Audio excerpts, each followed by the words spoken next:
Et nous sommes maintenant en ligne avec Emmanuel Navon, professeur de relations internationales à l'Université de Tel Aviv. Bonsoir, merci d'être avec nous.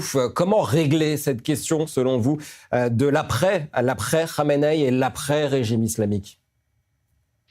D'abord, il y a une opposition en Iran. La question est de savoir si elle a la capacité de prendre le pouvoir après la chute éventuelle des ayatollahs. Mais il est évident que cette opposition existe. Je pense que suite aux frappes américaines et israéliennes contre les centres du pouvoir de la République islamique, il y a une véritable opportunité pour les forces d'opposition de saisir les leviers du pouvoir et de créer un gouvernement de transition qui permettrait effectivement au peuple iranien de prendre son destin en main. Un mot peut-être aussi des voisins de l'Iran. L'Iran s'est mis à dos quasiment tous ses voisins. Qu'est-ce qui va en découdre selon vous? Est-ce que ça peut aider, entre guillemets, cette transition?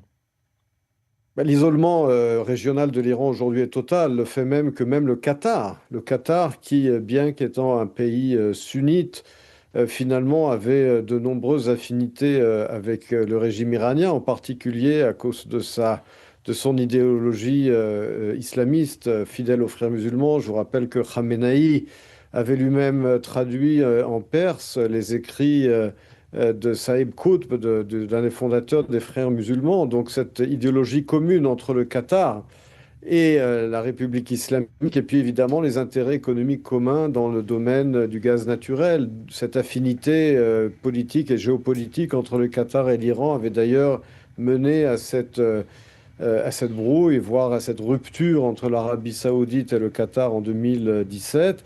Eh bien aujourd'hui, même le Qatar, finalement, est à la fois victime des tirs iraniens, mais se joint à la coalition américaine contre l'Iran. Donc l'isolation de l'Iran est totale aujourd'hui. La guerre peut-elle durer, selon vous, sans le soutien de la communauté internationale? On parlait des munitions tout à l'heure avec Antoine Hollard. Est-ce que le soutien de la communauté internationale est important à la poursuite ou à la fin de cette guerre?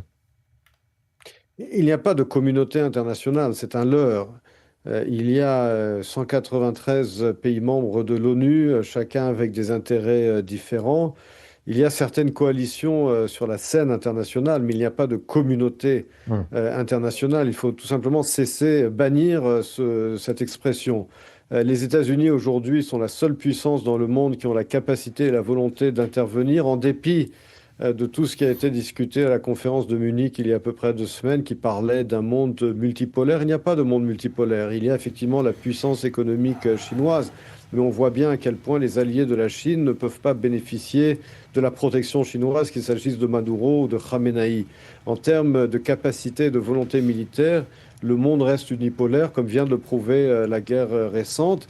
Et puis, lorsque des pays de taille moyenne, tels que la France ou d'autres, parlent de droit international, il s'agit en réalité plus d'essayer d'empêcher les États-Unis d'agir plutôt que véritablement de maintenir un ordre qui est devenu fictif et qui n'existe plus dans les faits.